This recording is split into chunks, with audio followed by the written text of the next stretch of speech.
Number of factor के UPSI में बहुत सारे क्वेश्चन पूछे गए। अब यूपीएसआई में है तो कांस्टेबल में भी पूछा जाएगा। जैसे इस क्वेश्चन में देखिए 360 के सभी गुणनखंडों की संख्या निकालना है। करेंगे कैसे वो देखिए। 360 को हम लिख सकते हैं 36 इंटू में 10 और 36 को लिख सकते हैं 9 इंटू में 4 और 10 को लिख सकते हैं 5 इंटू में 2। यहाँ देखिए 2 की पावर 2 है, यहाँ 1 है, तो 2 की पावर कितनी हो जाएगी 3 और 9 होता है 3 की पावर 2, ये हो जाएगा 3 का स्क्वायर और यहाँ 5 की पावर 1 है।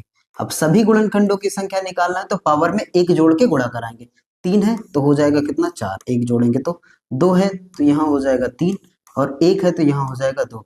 4 का 3 में गुणा 12, 12 का 2 में गुणा 24, तो हमारा आंसर होगा 24 और 24 का मतलब ऑप्शन सी। इतना ही नहीं और देखिए इस क्वेश्चन में इसमें कह रहा है 4200 के सभी गुणनखंडों की संख्या निकालें।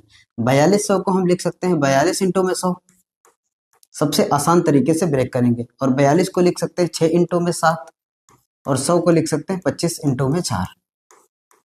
और देखिए 6 को भी लिख सकते हैं हम 2 इंटू में 3, यहाँ है 7 और 25 का मतलब होता है 5 का स्क्वायर और 4 का मतलब होता है 2 का स्क्वायर। 2 की पावर 2 यहाँ है, 1 यहाँ है, तो 2 की पावर हो जाएगी 3 और इंटू में 3 की पावर 1, तो में 5 की पावर कितनी है 2 और 7 की पावर कितनी है 1।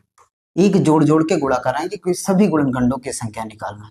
3 है तो यहाँ हो जाएगा 4, 1 है तो 2 और इंटू में 2 है तो यहाँ 3 हो जाएगा, 1 जोड़ेंगे तो यहाँ 1 है तो 2। देखिए 4 दूना 8, 8 त्रिक 24, 24 दूना 48, 48 इज द करेक्ट आंसर, यानी कि ऑप्शन बी। इसका आंसर आप कमेंट बॉक्स में करिए और हाँ वीडियो अच्छा लगे तो लाइक जरूर करिएगा।